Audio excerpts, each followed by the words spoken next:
Hey, everybody, and welcome to the latest and greatest episode of the Fangirl Radio Show. I'm your host, Jessica Dwyer, and currently with me is one of my two co-hosts, Mr. Eric Smith. Hello, everyone. Ryan will be showing up later in our interview segment with the awesome Steve Johnson. I have a little bit of a crush, just a little. Just a little? Just a little. I love Steve Johnson. He's the man. He is who I refer to as the Hunter S. Thompson of the special effects world because he is a crazy mofo who is brilliant and he's just crazy and awesome. And they don't make very many guys like that anymore. He's pretty cool. But we do have an interview with the awesome Steve Johnson, and I will warn you ahead of time, there are no filters. There are no filters in this interview. There is language and discussion of drugs and prostitutes because Steve Johnson. I knew it going in, man. I knew it going in when I asked him to be on the show. Oh my God. And we talk about specific parts of Robert Englund's anatomy too.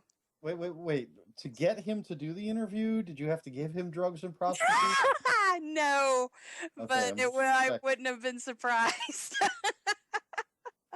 I love Steve Johnson. He is great, and he has a 5-volume book set coming out that he just broke. He broke the record on, he broke the level that he was looking to get the funding for on Kickstarter by a lot for the book series, and it's called Rubberhead, and it's 5 volumes because he has done so much stuff. It is insane. If you go on IMDb or on Wikipedia and look him up and see all the films that he has worked on, he has worked on basically my age range, which is I'm in my 40s now. That guy was my childhood, what he worked on. It's pretty fantastic. He created Slimer. He created all those wonderful effects in Fright Night. One of the coolest vampire bats I've ever seen. God, he's just done everything. He worked with on the Howling Ghost Story, I think is on that list, and just all the good stuff. Steve Johnson probably made it. So he's great, and the book series is all about his career, stuff he's worked on. It's just really awesome, and they actually are doing an audiobook. We'll talk about that in the interview, but I'm really stoked for that. I want the audiobook. Because Steve he's got a great voice, and he's fun to talk to. If you ever go to a con and Steve Johnson is a guest there, you'll find him probably in the bar or out smoking, and you can go hang with him and talk to him, and he's very, very fun to talk to. So that will be in a little bit, but first I want to do a quick weekend geek, and I haven't talked to you in a little bit, Eric. So how's everything going for you? Oh, just fantastic. Except for the heat. He's melting. Except for the heat, everything is good. I've been reading some good books, playing some good games, got a new half a tattoo. You got a Cthulhu tattoo? Yes, with Aquaman. Aquaman's on there? Yes. If you go back to my Facebook page, to the very first post of the tattoo, there's actually 3 photos. And Aquaman's not finished, but you can see the outline. I just thought it'd be fun to have Aquaman in my Cthulhu tattoo. That is awesome. You'll have to share that with Mark Meir. You'll have to definitely share that with him. He'll love that. He'll love that once you get that done. Well, I'm excited because this weekend is Horror Hound weekend, and I'm filming my pilot at that show for my series about conventions called Converge. It's a big week. It's going to be fantastic. I'm working on a bunch of stuff right now. Just so many things going on. It's been crazy. I can't believe I actually got time to actually do a show this week. But if you are coming to Horror Hound Weekend in Indianapolis, feel free to come up, say hi. I'll be running around with my my crew, and it's going to be a great, great show. Mask Fest is happening that weekend as well. Same building. Can't wait. It's going to be a good time. So let's go through the Week in Geek. And one thing that I wanted to bring up, because we haven't talked about a lot of TV shows lately, is, we usually do our recaps, and I'm behind on Fear the Walking Dead. So I'm kind of feeling bad about that. But one thing that I wanted to talk about that I am caught up on is The Strain. And a lot of people seem to have forgotten this show's around. I mean, it's doing well in ratings, but no one really talks about The Strain. And I'm really stoked for this season because it just started off really well. There's a lot of really creepy things going on. The one big thing that is like really you're waiting for bad stuff to happen is the fact that Zach is with his mom, who is one of the Strigoi. And in this episode, this last episode, it was called, I believe, Bad White, which is the name of the fluid that the master gives people to keep them kind of beholden to him. It was really creepy because Zach's with his mom and she's sniffing him, and you're waiting for her to try to eat him or suck him dry or whatever. It's really, really disturbing. The whole episode, they're doing that whole thing really, really, really well.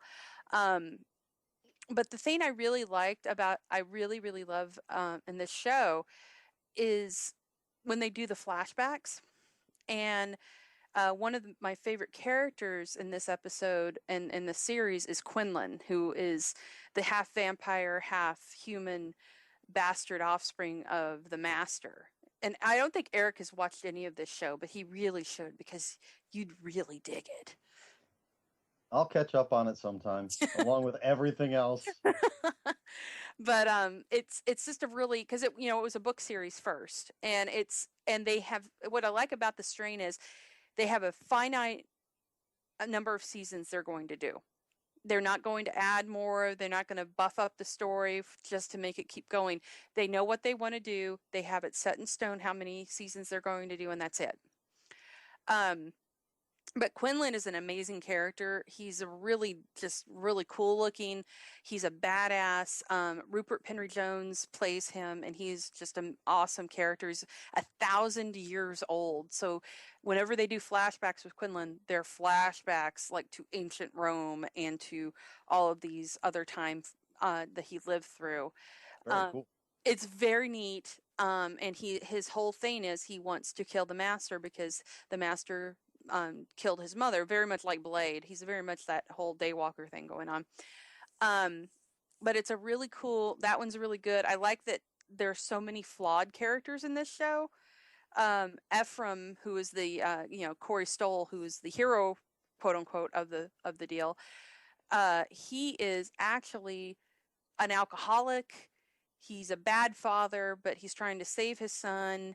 He blames himself for his wife being turned into a vampire. Just all this stuff. It's all bad for F. He's just not doing very well.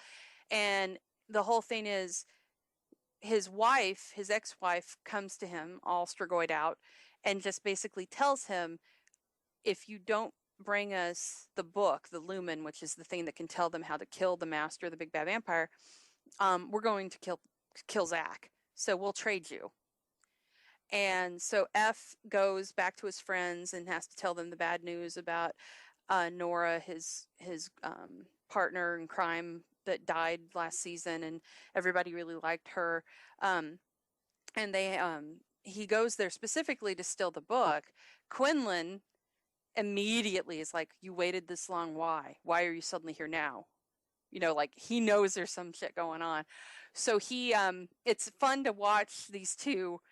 He has no reason to trust Quinlan. Quinlan has no reason to trust him.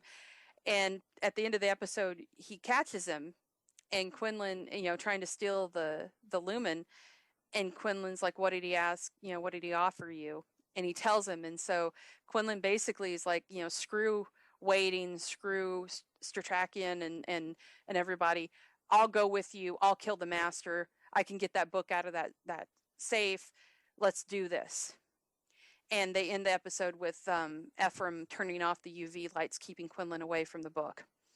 And it's like, oh, this is some good stuff. I can't wait to see what's going on. And so next episode apparently is going to be a Quinlan episode, which I'm excited about. But what I really love is upcoming in the show. We get some more flashbacks with Satrakian, who lived through the Nazi Germany and everything.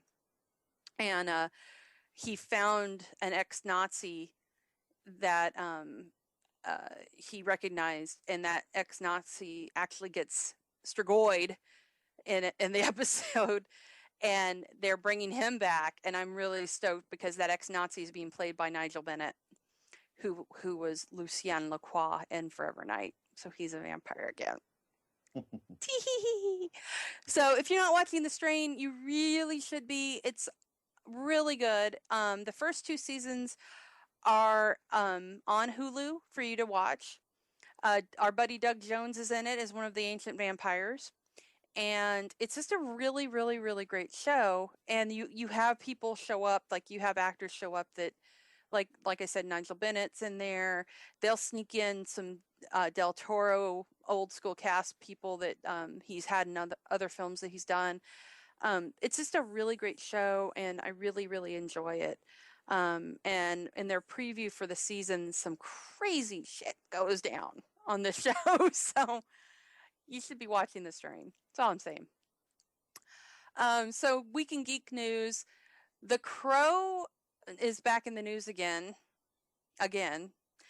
And now... Back from the dead? Yeah, The Crow is back from the dead. The big news, according to... They're saying... Now, how many times have we been told that there's going to be a Crow movie remake?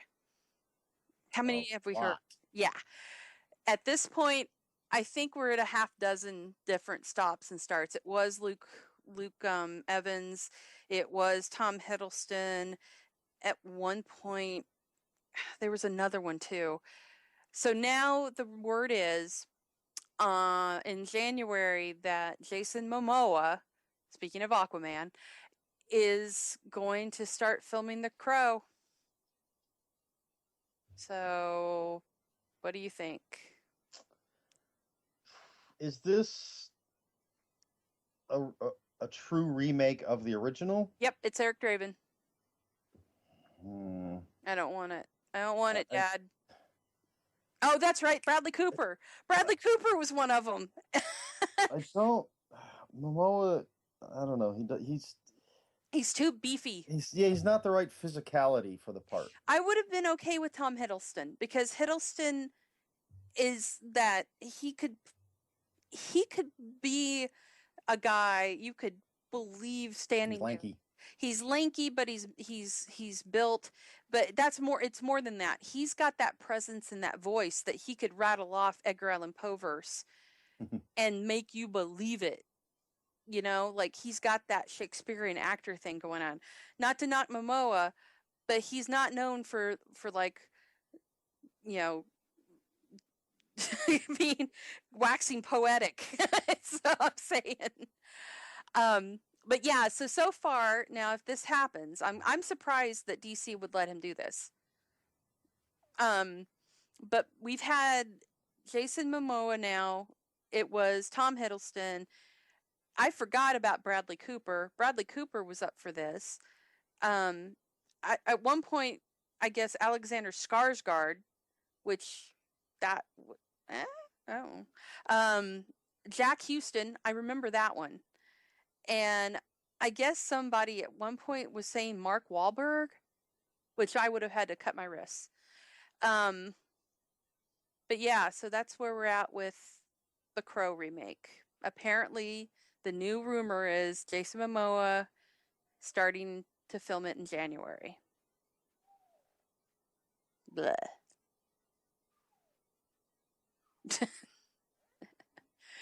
So, did I lose? Why? I don't know. Speaking of movie series that keep coming back, I believe it happened as of our recording today. They dropped the trailer for the new Underworld movie, Blood Wars. Oh. Yeah. And so I'm sort of like, okay. I knew the movie was coming, but it's like I'm trying to figure out how they keep making them and why. You know, when the original Underworld was coming out, I was very excited because it was going to be a movie about vampires versus werewolves. Like that hadn't been done before, but okay. And I thought that was pretty cool. And then what's that?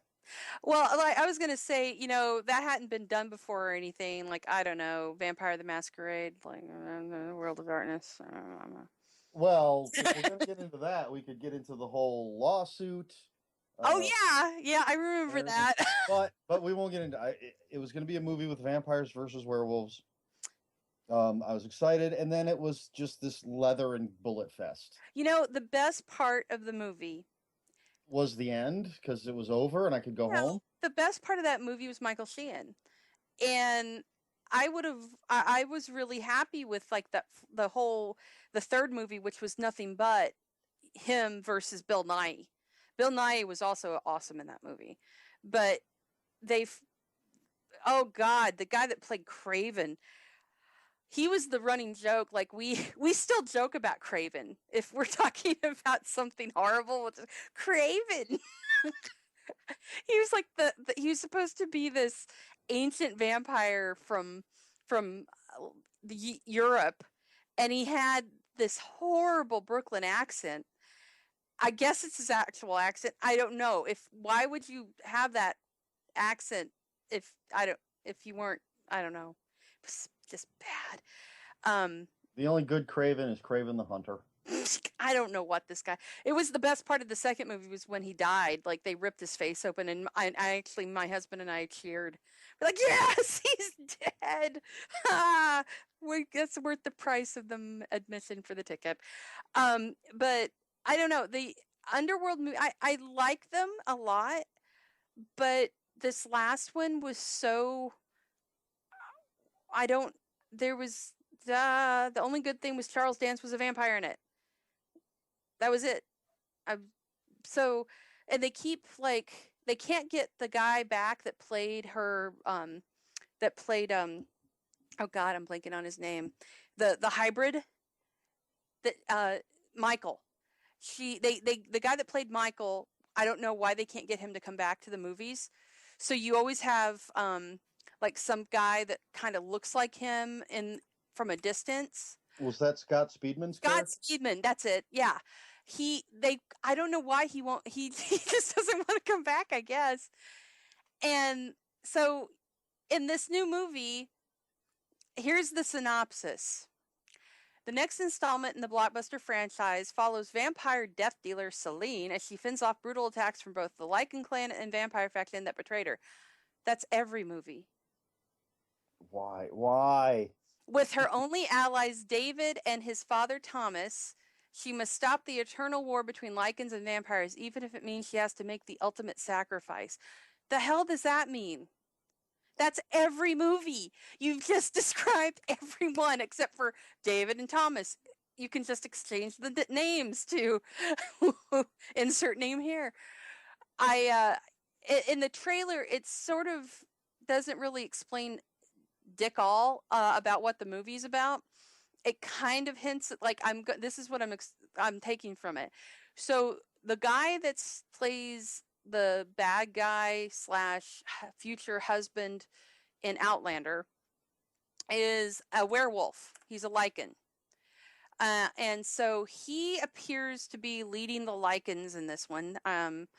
And they have some very pale people that I don't know what they are. They're fighting people too, and they're wearing these like furs. He's wearing like this fur outfit, and then David and Thomas show up. So Charles Dance and Theo James are in there. We've got to stop them. Yes, they must be stopped. We need Celine. Where is she? I don't know. Oh, there she is. Oh, look, she's in leather. Do. Fight. Row. Bite. All of a sudden, at the end, Celine is wearing the furs and her hair's half gray, and someone's saying it's impossible. So I'm just going to assume that Celine somehow gets turned into a half lichen, half vampire. Why? Again, just why? I don't know. I'm just telling you, Michael Sheen was like the best thing to come out of this movie. I loved Lucian. He was great. He brought like an actual character to the character. He gave a crap about it.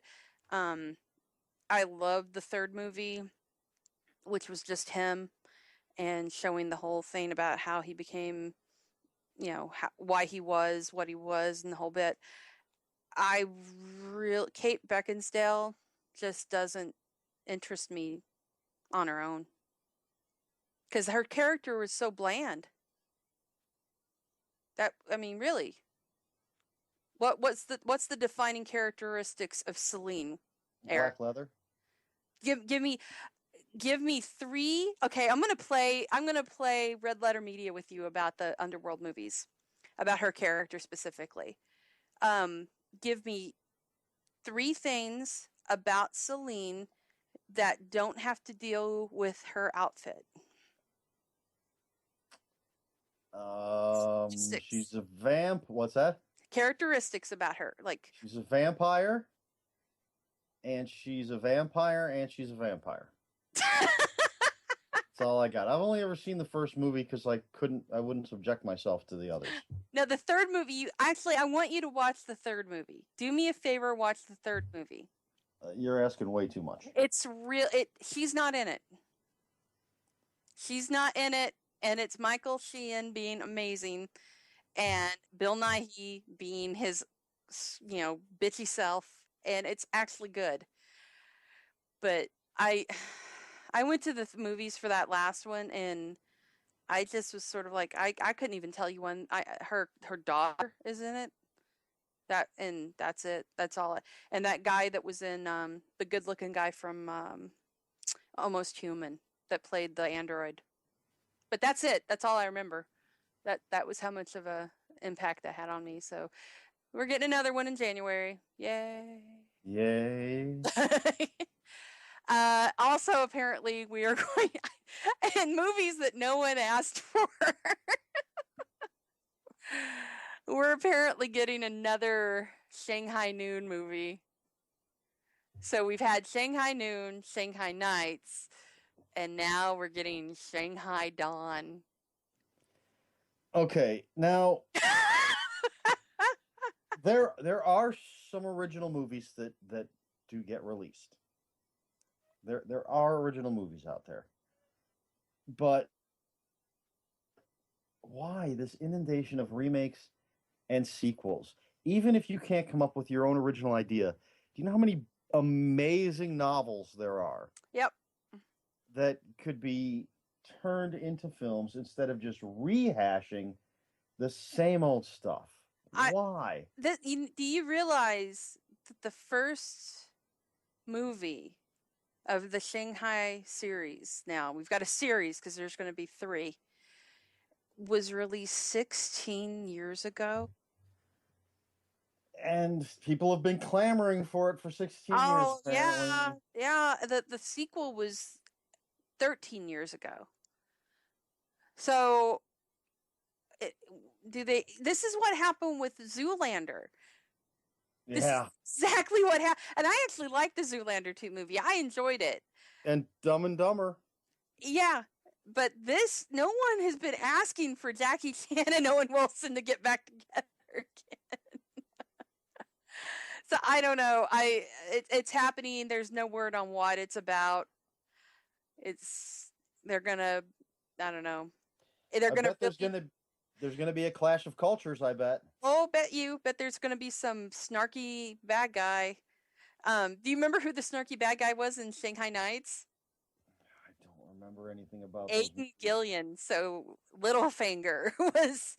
I tried to block them out. No, I don't know why they're.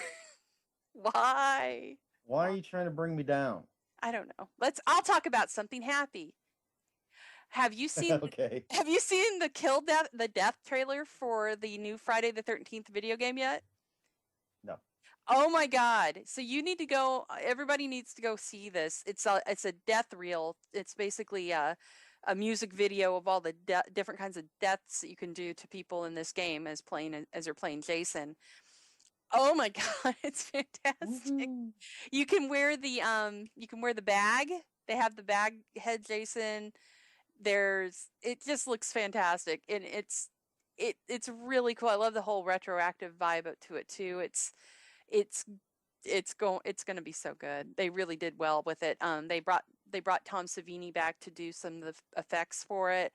They've got Kane Hodder as the body double for Jason, so it's all Kane Hodder walking around.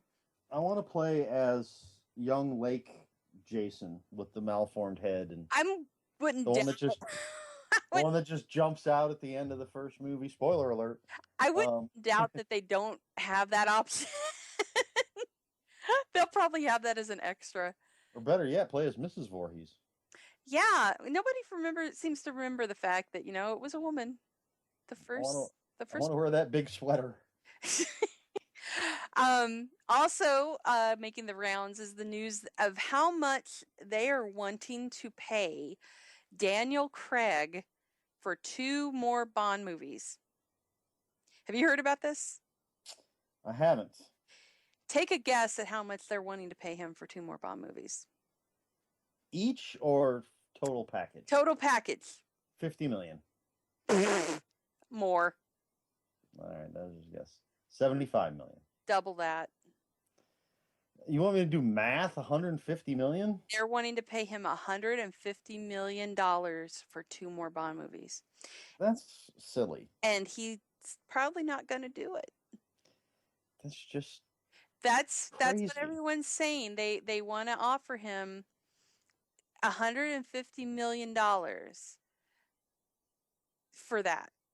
And here's the thing, it's a rumor, but I wouldn't doubt it, because there's been no talks of they were talking about having Tom Hiddleston maybe be the new Bond, which I'd be okay with. If you've seen the Night Manager, he's fantastic in that. He's actually nominated for an Emmy for that, and he's really good.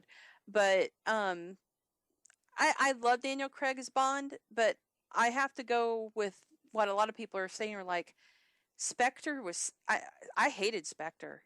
I was so disappointed with that movie. I really did not like it. And part of it was the fact he just looked like he didn't want to be there. Like Wesley Snipes in Blade Trinity? I didn't want to be in Blade Trinity. What are you talking about? I paid money for that, and I didn't want to be there. There are things I like very much about that movie. The one thing I liked about that movie was Ryan Reynolds. That was the only thing I liked about that movie. Hey, Patton Oswalt was in that too. I don't even remember Patton Oswalt being in that movie. But I liked Parker Posey. Ugh, God. What is with people in Parker? I can't stand. I can't. She makes me want to hurt myself. It's her face. I don't know. Her voice, her face, I don't know. She is in one of my favorite movies of all time. Josie and the Pussycats. Oh my God. I love that movie. What was the name of the male band? The guy band? Du jour. Du jour. Du jour means friendship. Yes. That movie is absolutely hilarious. The lead singer from Letters to Cleo, if you remember that band, Letters to Cleo. Wow. The lead singer from that band is the one who sings the songs. She does the vocals for Josie. And Seth Green. I love that movie. And Parker Posey is in it. That was the whole point, but that's maybe my guilt. I don't even feel guilty about it. No, actually, Josie and the Pussycats is a good movie. It's just been like 100 million years since I've seen it, but it's surprisingly funny. Like, it's become sort of a cult thing because people realize that movie was really funny, and it knocks that whole boy band and girl band thing. That's what. Yeah. And then came Gem and the Holograms live action, and it pissed out all the. So I think that's all the time we got. Eric, do you have anything that you'd like to talk about? I played legendary Civil War deck building game finally. Woo! Oh, talk It's about all that. legendary, just weeks in a row. Well, the best thing about this is it adds the Pet Avengers as, as special sidekick cards. So I nearly passed out with joy when I saw that Thor Frog was now a part of this game. Because I love Thor Frog. The Great Lakes Avengers are in it, including Squirrel Girl. And this adds divided cards. They're normal size cards, but they're basically split in half with one character on each side, on each half.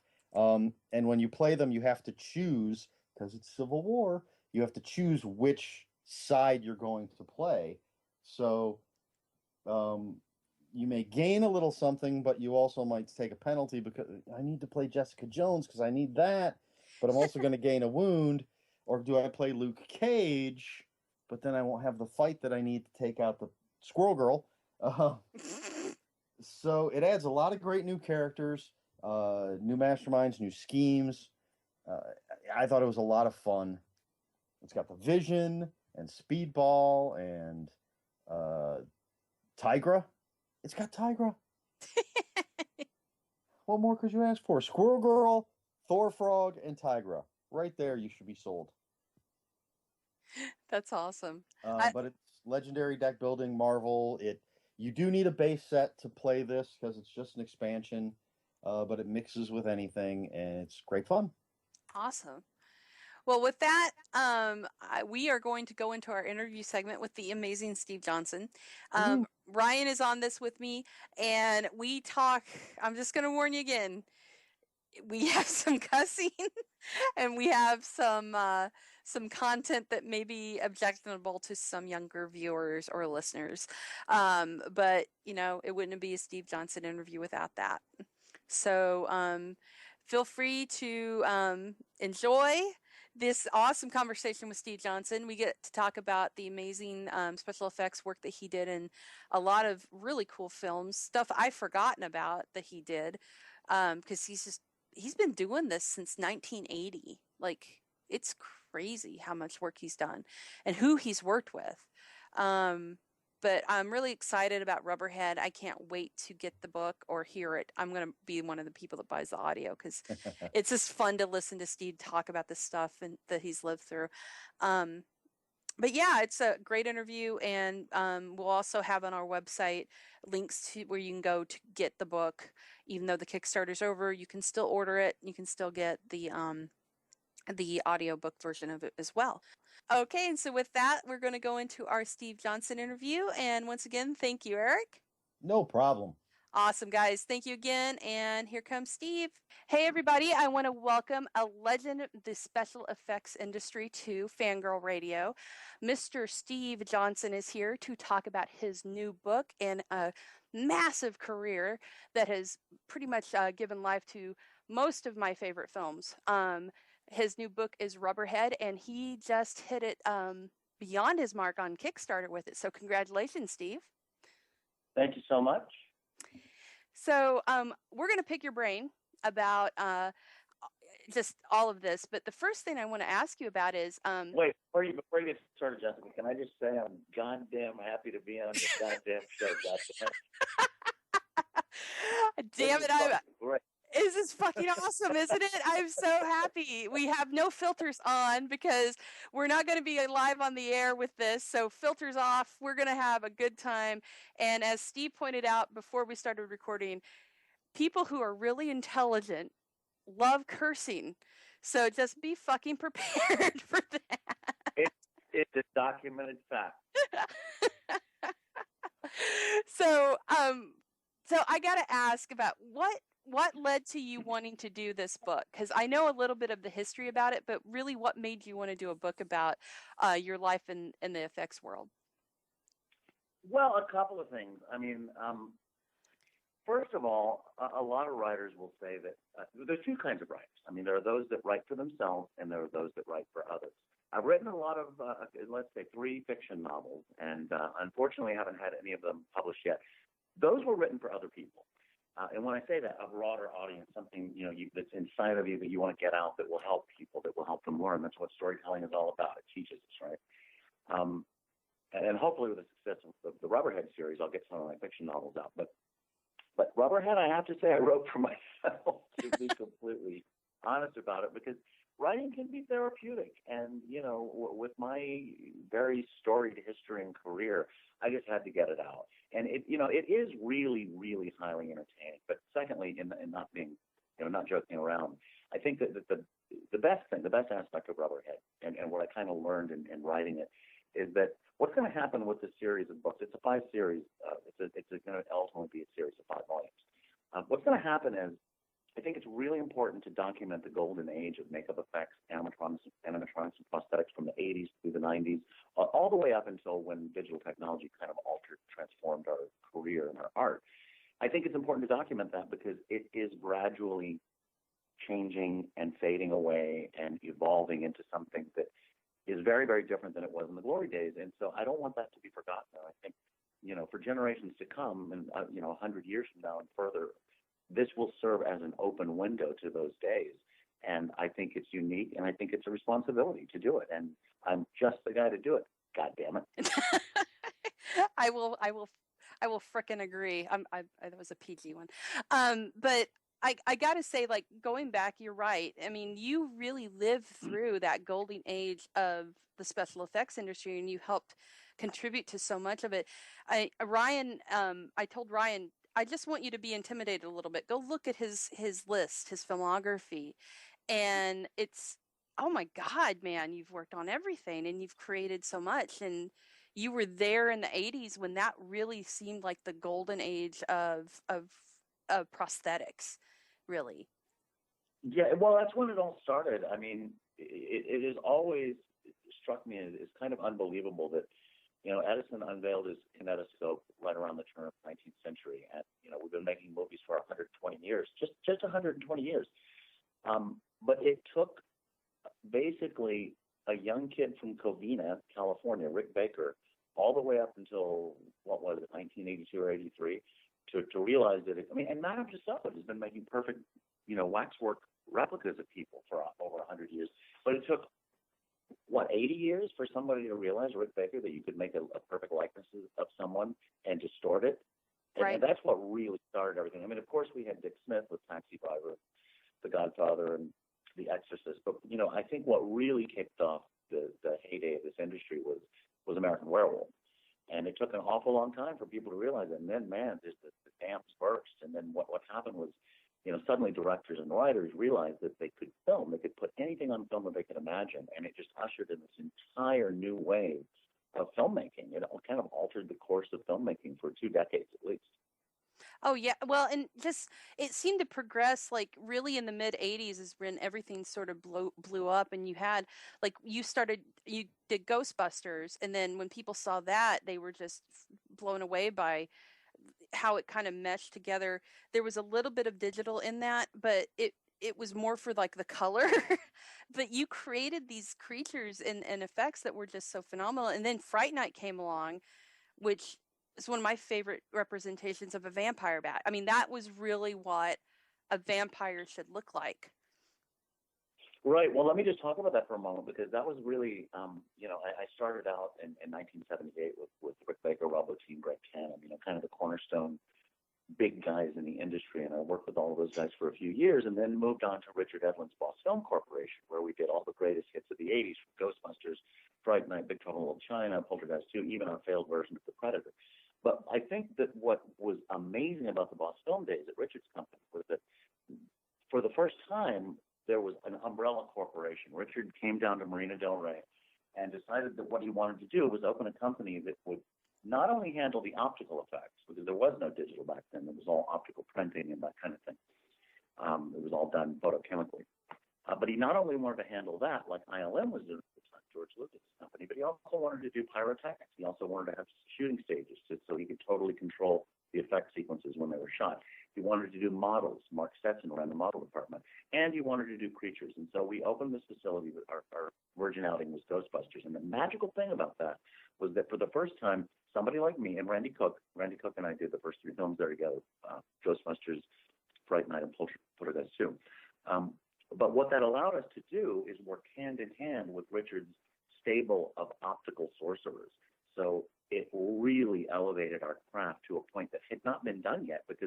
were all working in the same company. So if we couldn't really pull something off completely practically and physically, we would go over to Richard's optical building and discuss it with his geniuses over there. And man, we shot stuff underwater. We did clown take stuff. We shot against blue screen. We had a whole new toolkit to work with, and that's what I think made all the films that we did at Richard's place at Boston Films so magical, because no one had really had that opportunity before, and it was amazing. That's awesome. I was walking on air during those years. It was absolutely brilliant. Well, and it came across too, because you could see that there was like a meshing of the different arts together, and it just made these things pop so much more. Right, and it didn't hurt that all those films, with maybe the exception of Poltergeist 2, were fantastic scripts, great directors, and just, wonderful, iconic projects. Oh yeah, totally. And still, Poltergeist 2 is like coming back slow. Like that movie is actually getting more and more of a cult following now. It seems like in the last few years, people are Yeah, well, it probably should. And as a matter of fact, it's funny you mentioned that, because just yesterday I did a interview for the Blu-ray release of it, and so it'll get a little more attention when that comes out. Nice. That's great. So what was the process for you in making this book? Because it's not a fiction book. It's a lot more personal to you. And what was your process for making it? Well, okay. Obviously, I've worked on hundreds of films, countless episodes of television, rock videos, commercials, theme park animatronics. Just trying to narrow that down. This is why it's 5 volumes. Trying to narrow that down. What I did not want to do is I didn't want to do the typical boring thing where you start chronologically and say, well, it all started on a snowy day on February 7th, 1960, and then just plod through the misery of, the details of childhood, and then just go chronologically through it. Because what you do as a writer, what I've learned over the years, is you cut out the boring shit, right? And so what I tried to focus on were the biggest directors, the biggest actors, the funniest stories, and the most poignant stories.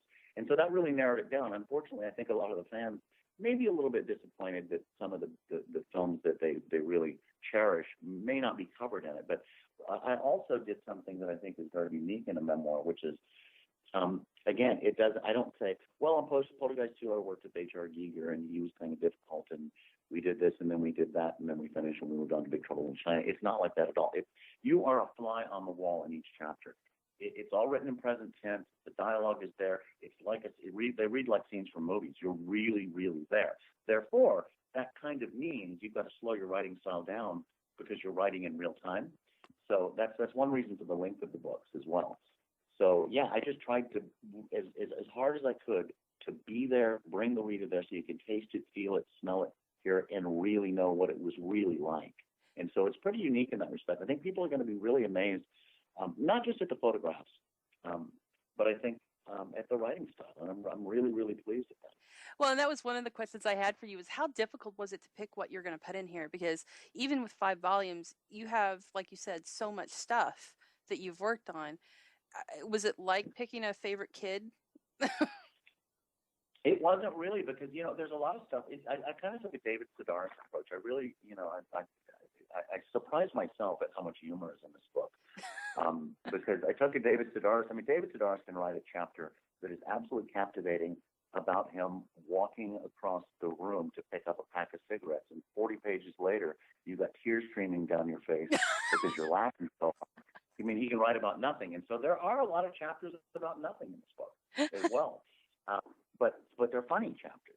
And they do, like, for instance, there's a story that may not necessarily grab people's attention because it was a famous movie, but there's one chapter in one of the volumes about my going to Hong Kong and working on a Jackie Chan movie. But all I really mention about the Jackie Chan movie is I'm going to be on set at 7 a.m.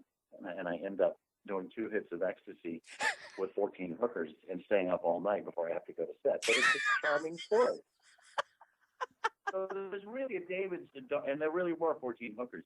And it's really a kind of a David Sedaris approach. So what I did is, when I wrote this, originally I didn't write it as an art book at all. It was written as a straightforward memoir along the lines of what Anthony Bourdain did with Kitchen Confidential. Now, what he did with that book, and ultimately, spawned many other books and a television, 2 or 3 television shows. Yeah.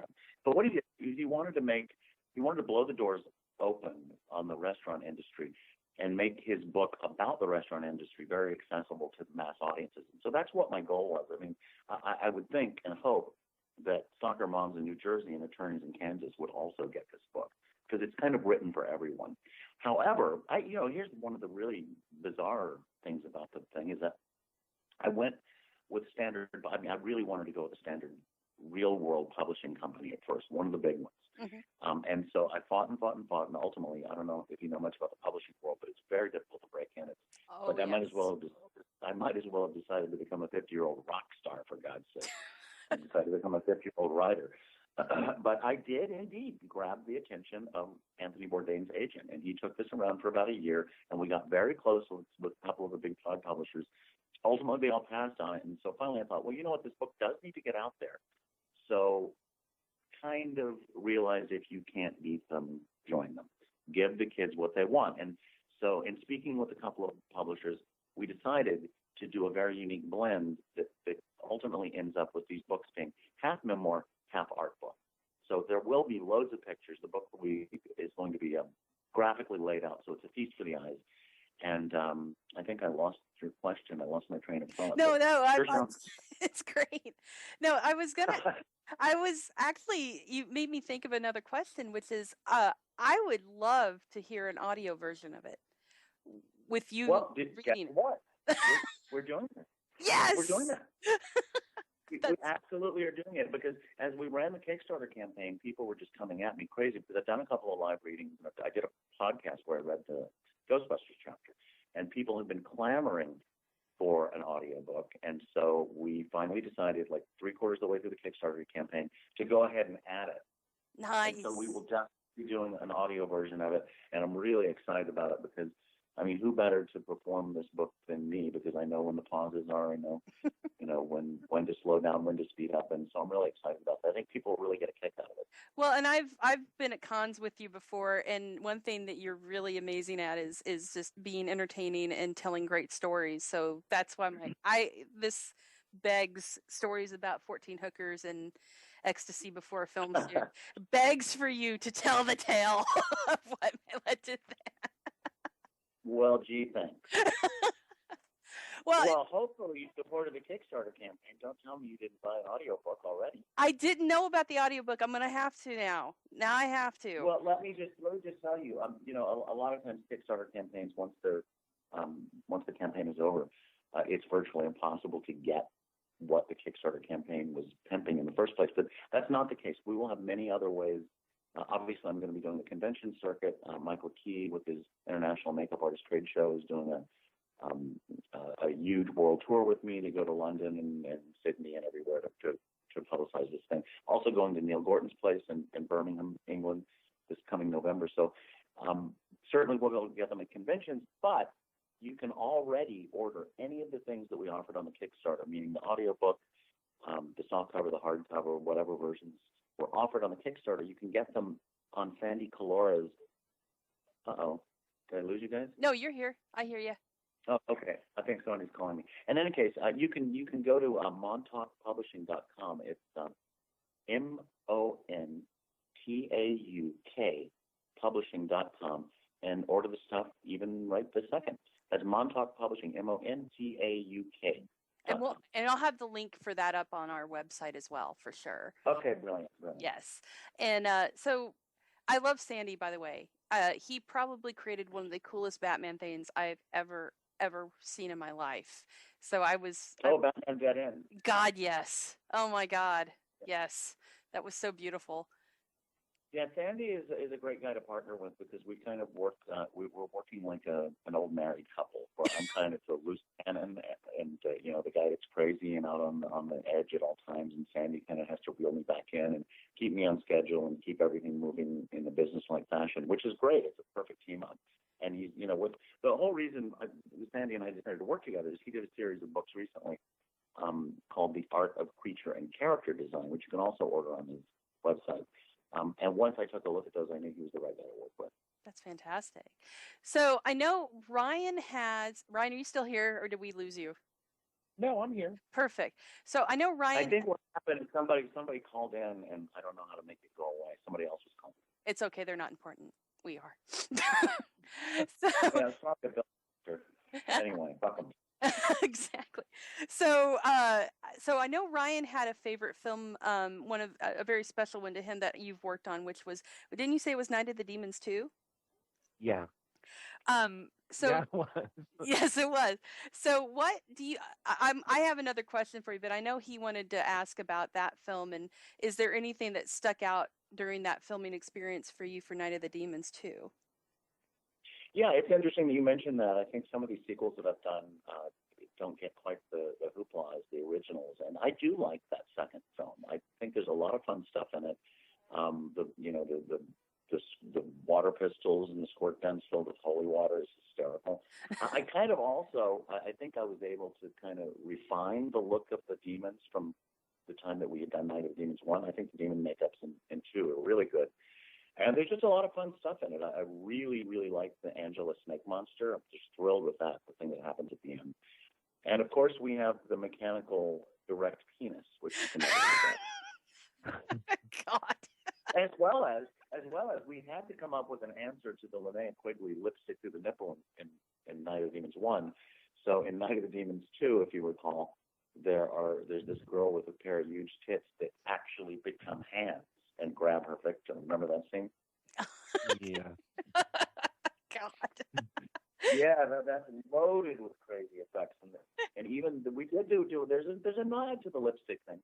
The same girl whose breasts become hands finds a lipstick cartridge, and the lipstick itself crawls out of the cartridge, crawls across the floor, and rapes her, and that's how she becomes possessed. Oh my God! So, yeah. I used to watch that movie again. Holy crap! You gotta check it out. I still remember those images vividly from 20 years ago. That was the first horror film I ever saw, and I did not sleep at all that night. I was not supposed to be watching that at 10 years old. You fucked me up, dude. That is. I'm sorry about that, and that's so funny to say because people the only movie that's ever scared me is The Exorcist. Now, of course, I was young when I saw it. I was probably 11 or 12. I was probably too young to see it. Scared the holy Christ out of me. But when people tell me that these movies that I did, 20 and sometimes 30 years ago scared them, I don't understand it because when you're so close to it, you get desensitized to it. So it's strange for me to hear that there's actually scared people because it's almost Night of the Demons 2 in particular almost seems more like a lighthearted comedic romp to me.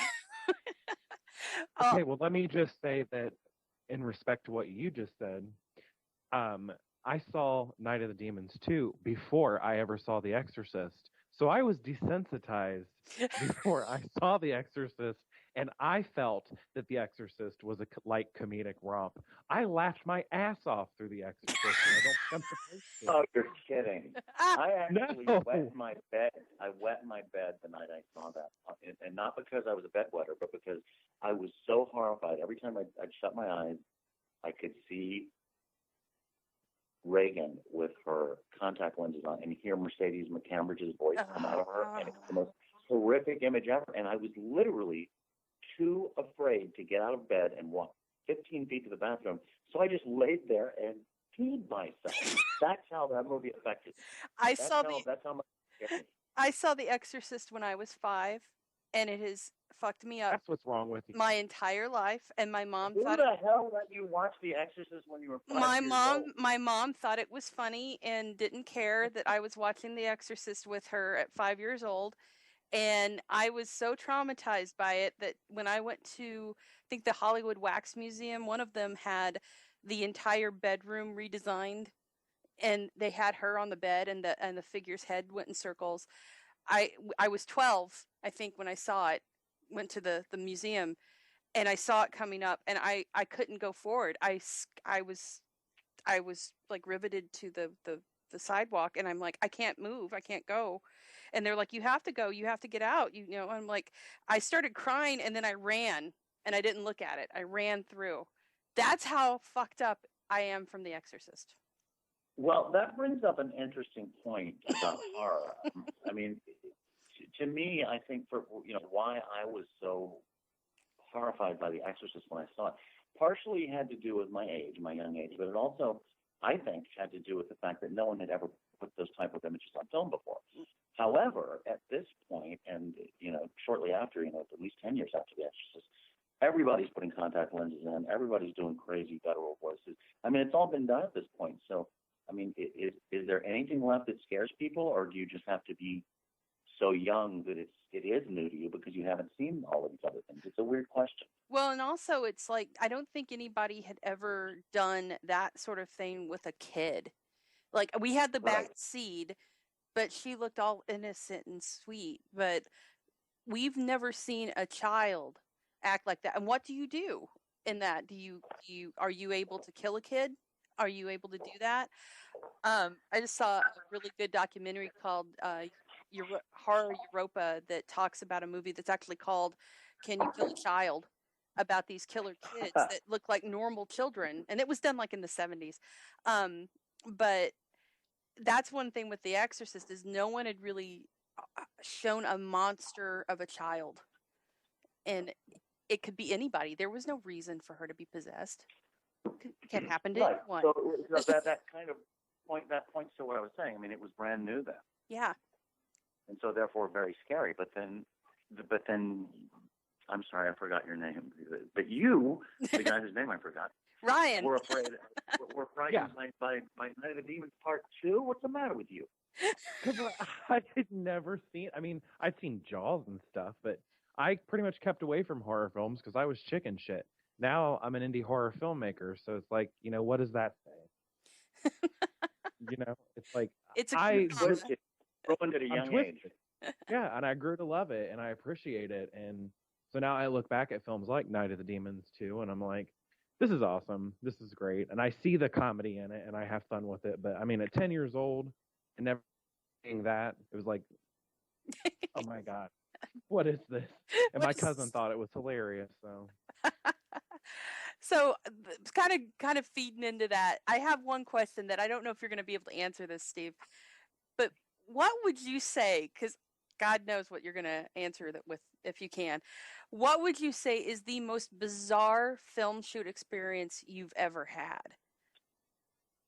Oh God, that's a good one. There've been so. I'll tell you the most recent. I'll tell you the most recent bizarre one. The most recent bizarre one is I did a favor for a friend of mine called Rob Hall. He is a director and he does effects. And he wrote and directed a movie called Fear Clinic. And I really don't often do movies anymore unless they're friends or people that I respect and I know are going to respect me in return. But he was in a pinch. He had to go off on location and start scouting and doing directorial things. He was like, can you please just art direct the effects for this movie? And it starred Robert Englund. Oh, yeah. And so I thought, well, I guess I'll art direct him. But then once I started, after the first day, I'm like, I got the bug. And I'm like, I can't just come in a couple hours a day and art direct. I want to do this. I want to make it really good. So we did a whole bunch of cool effects on it. And the last night of shooting, we shot all night. And I didn't even know this was going to happen. We built this huge cocoon. And it swallows Robert Englund and spits him back out. And when he spits him back out, Robert is naked and slimy on the floor. And we get to the scene, and Robert comes on set and just disrobes completely. He's completely naked. And he lays on in front of everybody, and he lays on the floor. And I've known Robert for years, so it was just kind of like, that's Robert's doing his thing again. And he lays on the floor, and he's like, Steve, come here. He's like, yeah, you got to put something over my cock. And he's all slimy anyway. And so I'm like, what are you talking about? What do you want me to do to your dick? And it's like, well, I don't know, but just something's got to hide it.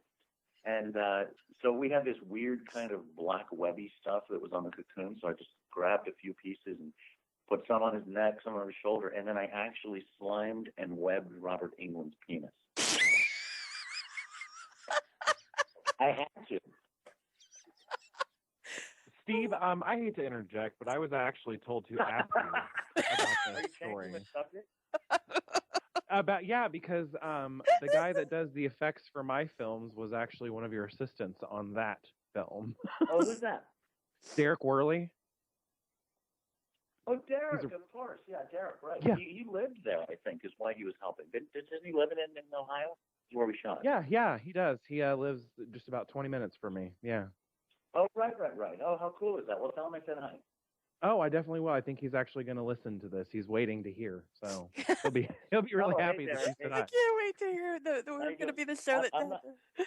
I'm not sure if Derek was there the night that the penis webbing went on, but you'll have to No, he ask said him. this was more of an after-hours thing. You could ask him I about beg your Cocoon pardon? and my dad. So, I don't know. Did I just miss the question? What just happened? No. Yeah, what's the question, Ryan? Eric just said to ask him about the Cocoon and his dad. It was something about after hours. They were hanging out with the Cocoon. I don't know. He wasn't very forthcoming. Oh, God, that's a little oblique. I don't know what he's talking about. It may have been a really good night, and that's why he doesn't remember what's I think what he's talking about is we were on a roll of "that's what she said" jokes, and so we were talking about, we were setting up the Cocoon, and it literally everything anyone said completely tailored itself to a "that's what she said" joke. I don't know, maybe not. Oh my God! Well, I love this. Derek would be involved in though, for real. I'm sorry. I love the fact that we are the show now that we've talked about Robert Englund's dick. That's right. So there goes holding back. There goes filter. Oh my God, Steve, you're awesome. I want to have you back on the show so we can talk more about these the stories that you can tell. Because we can talk more about Robert Englund's dick. We can talk more about Robert. Podcast on it. See, what's funny is every Horror Hound convention, because Horror Hound's this week, but every Horror Hound convention that Robert has come to, I've always been the one to take care of him at the show. Yeah. And now I don't know. He's said some pretty interesting stories. He's given me some pretty interesting stories, but I don't know if I'm going to be able to look him in the eye. Steve, you gotta gel up my dick, man. I don't know. Do something. God. All right, this podcast is deteriorated. Let's get back on track. So, well, I think we are about to run out of time, but I wanted to give you a chance to give a little bit more detail on when the first book's coming out and where people can see you and where they can get it. It sounds like we have a website for them, but where else can they find it? Okay, well, obviously I'm going to be doing the convention circuit. The first one will be at Neil Gordon's prosthetic event in Birmingham, England, November 15th, I believe, the weekend of the 15th. So the British and European people can go there. Let me just check the date on that. No, it's the weekend of the 18th, actually, of November. And then I'm going to be doing the rounds. Like I said, we'll be doing the world tour, the IMAX shows. But the easiest way to get it is to go to montaukpublishing.com. It's MONTAUK, publishing.com. And you can order, like I said, the soft cover, the hardcover, and the audiobook there. Ultimately, we will be setting up a specific Rubberhead website where any and all things Rubberhead will be able to be purchased, like hats, T-shirts, that kind of stuff. But yeah, that's the way to do it right now until further notice. And the other thing is, we don't want to lose momentum on this, and so all 5 books are already written. So what we're going to do is we're shooting to get 1 volume out every 6 months or so. Wow! So you kids can collect them all. But I think what's going to happen is I think people are going to be totally surprised once volume 1 is real, once it comes out into 3 dimensions and you can hold it in your hands. And I think it's going to really shoot interest up, because right now, you just have to trust me to say it's well written. It's going to have a lot of great pictures and behind the scenes stuff you've never seen. But once people take a look at volume 1, I think we're going to build a lot of momentum. I think this is a very important project, and I'm really, really happy to be working on Sandy with it and also offer it to the world. Like I said, I think it's a responsibility. I think it's a very important project. I'm really excited about it.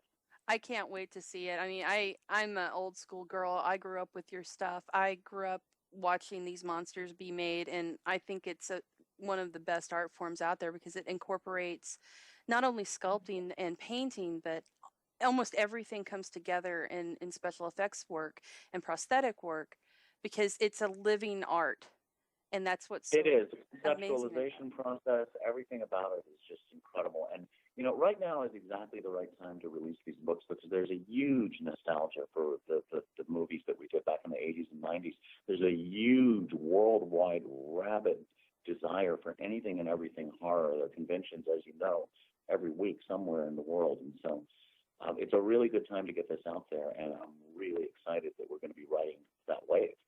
And, the other thing is I will be making an appearance at Son of Monsterpalooza in Burbank next weekend, the weekend of the 16th. And I'll be at a booth there with Sandy, and we'll be taking pre-orders of the book. We'll also be doing a talk about the book on Sunday at 1:30 at the Burbank Marriott. That's the 18th of this month. It's just about a week away. Awesome. Everybody in Monsterpalooza, go to this because this guy is a legend, and we want to support this book because there aren't many guys that can do this kind of stuff left that really know how to do it and do it well. So, Steve, thank you so much for coming on the show. I really appreciate it. No, thank you. Thank you so much for having me and helping me spread the Rubberhead word. Yep, for sure. Always. So thank you again. And guys, we'll have all this information on the fangirlmag.com site. And so go forth and spread the word of Rubberhead for sure. Spread the gospel. Yes. Yeah. Yeah. Yeah. All right, man. All right, you guys. Well, again, thank you. That was fun. That was so much fun. Thank you again, Steve. We'll have to have you back. Congratulations, Steve, cool. by the way. All right. Thank you guys so much. Bye-bye.